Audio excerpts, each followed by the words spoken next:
Este podcast é uma gentileza de Julieste Logística. Há mais de uma década transportando. 27 3228 0586.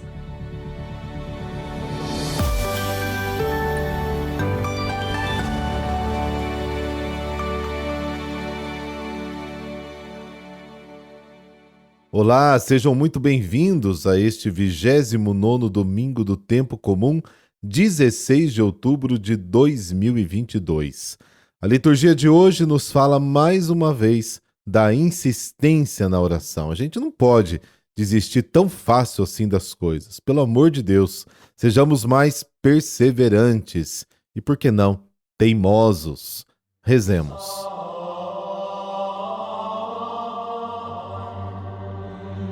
Pelo sinal da Santa Cruz, livrai-nos Deus, nosso Senhor, dos nossos inimigos.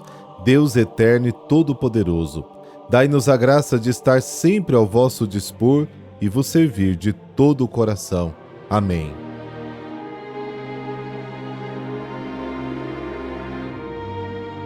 Lucas, capítulo 18, versículos de 1 a 8. O Senhor esteja convosco, Ele está no meio de nós.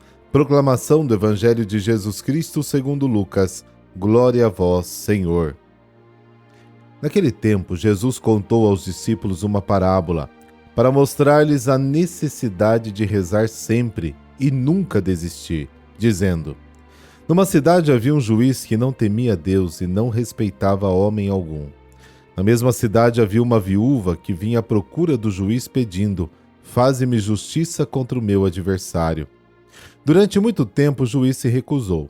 Por fim ele pensou: Eu não temo a Deus e não respeito homem algum, mas essa viúva já está me aborrecendo.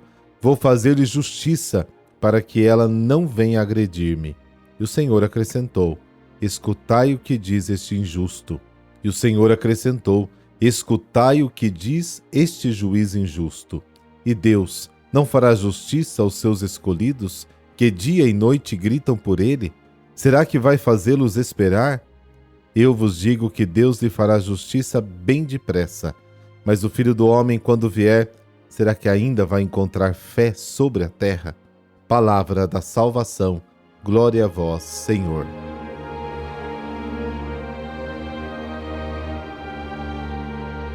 O Evangelho de hoje relata um tema muito importante a Lucas: a oração.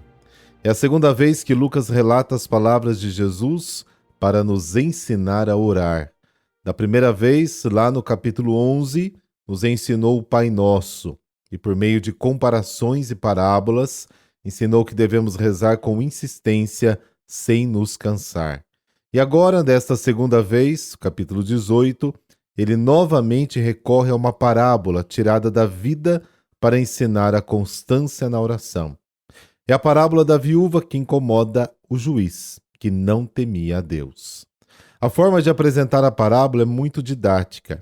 Em primeiro lugar, Lucas apresenta uma breve introdução que serve como chave para a compreensão.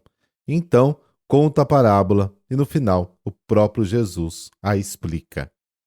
Lucas apresenta a parábola com a seguinte frase: Naquele tempo, Jesus contou aos seus discípulos uma parábola sobre a necessidade de orar sempre e sem se cansar. A recomendação de orar sem se cansar aparece muitas vezes no Novo Testamento. 1 Tessalonicenses, Romanos capítulo 12, Efésios capítulo 6, e é uma característica da espiritualidade das primeiras comunidades cristãs. Então Jesus apresenta dois personagens da vida real: um juiz sem consideração por Deus e sem consideração pelos outros, e uma viúva que luta por seus direitos. O simples fato de indicar esses dois personagens revela a consciência crítica que tinha a sociedade do seu tempo. A parábola apresenta pessoas pobres lutando no tribunal por seus direitos. O juiz decide dar atenção à viúva e fazer-lhe justiça.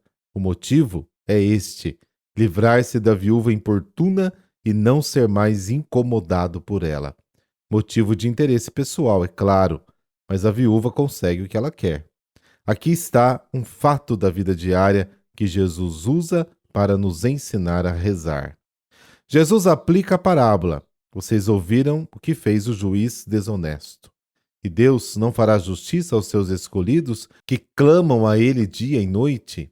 Se não fosse o próprio Jesus, jamais teríamos a coragem de compará-lo a este juiz desonesto. E no final, Jesus ainda expressa uma dúvida: mas quando o Filho do Homem vier, encontrará fé sobre a terra? Ou seja, teremos coragem de esperar, de ter paciência, mesmo que Deus demore em fazer o que pedimos?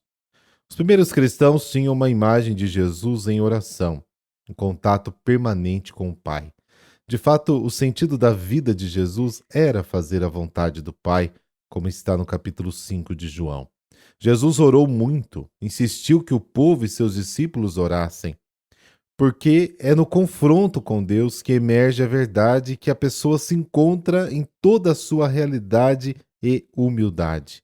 Lucas é o evangelista que mais nos informa sobre a vida de oração de Jesus e ainda o apresenta em constante oração. Aqui estão alguns momentos em que Jesus aparece em oração. Olha lá.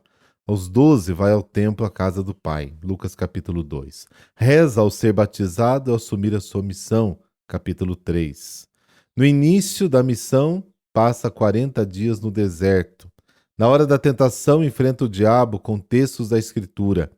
Jesus tem o hábito de participar aos sábados nas celebrações das sinagogas. Isso tudo capítulo 4 de Lucas. Busca a solidão do deserto para rezar, capítulo 5. Antes de escolher os 12 apóstolos, passa a noite em oração, capítulo 6. Ora antes das refeições, capítulo 9. Reza diante de sua paixão e diante da realidade que encontra, também capítulo 9. Na crise sobre a montanha, e transfigura quando reza. Antes da revelação do evangelho aos pequeninos, ele diz: Pai, eu te agradeço, Lucas capítulo 10. Ao rezar, desperta nos apóstolos a vontade de rezar, capítulo 11. Ora por Pedro, para que ele não perca a fé, capítulo 22. Celebra a ceia pascal com seus discípulos. No Horto das Oliveiras, reza até suar sangue. Na angústia da agonia, pede aos amigos que rezem com ele. Isso tudo capítulo 22. Na hora de ser pregado na cruz, pede perdão aos malfeitores. Na hora da morte, ele diz: em tuas mãos eu entrego o meu espírito, que era uma oração do Salmo, Lucas 23, o Salmo é o 31. Jesus morre emitindo o grito dos pobres, também capítulo 23. Esta longa lista indica o seguinte: para Jesus, a oração está intimamente ligada à vida, aos fatos concretos, às decisões que se deve tomar. Para ser fiel ao desígnio do Pai, procurou ficar a sós com Ele, ouviu-o. Nos momentos difíceis e decisivos de sua vida, Jesus recitou os salmos. Como qualquer judeu piedoso, ele os conhecia de cor.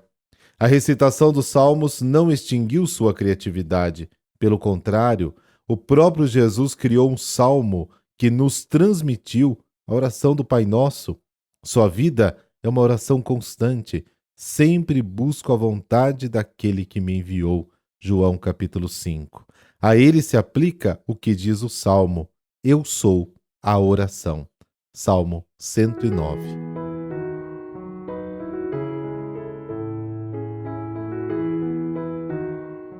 Santa Margarida Maria Alacoque.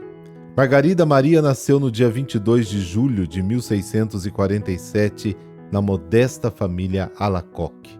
Teve uma infância e uma juventude conturbadas. Enfrentou uma grave doença que a manteve acamada por longo período. Como nada na medicina curava o seu mal, Margarida então prometeu a Nossa Senhora entregar todos os seus dias a serviço de Deus, caso recuperasse a saúde. Para sua própria surpresa, logo retornou à sua vida normal. Assim, aos 24 anos de idade, entrou para a Ordem da Visitação, fundada por São Francisco de Sales. Viveu tempos de iluminação e sofrimento, dialogando com o próprio Cristo, que lhe falava sobre o amor e a devoção à Eucaristia e ao Sagrado Coração. As visões e mensagens de Margarida Maria apontavam para o Deus do amor e da salvação. Margarida sofreu a crítica dos religiosos de sua época que não aceitavam suas experiências místicas. Coube ao padre jesuíta Cláudio de la Colombier estabelecer a veracidade das intenções de Margarida. Aos poucos, o culto ao Sagrado Coração de Jesus começou a ser difundido também entre os fiéis. E foi assim que, depois de algum tempo, esta mensagem estava espalhada por todo o mundo católico. Margarida Maria faleceu com apenas 43 anos de idade. Senhor Jesus Cristo, que revelastes maravilhosamente as insondáveis riquezas de vosso coração, à Virgem Santa Margarida Maria, concedei-nos, pelos seus merecimentos e a sua imitação, que, amando-vos em tudo e sobre todas as coisas, mereçamos ter perpétua morada no vosso mesmo coração. Vós que viveis e reinais pelos séculos dos séculos. Amém. Abençoe-vos o Deus Todo-Poderoso, Pai, Filho, Espírito Santo. Amém. Excelente domingo para você. Até amanhã.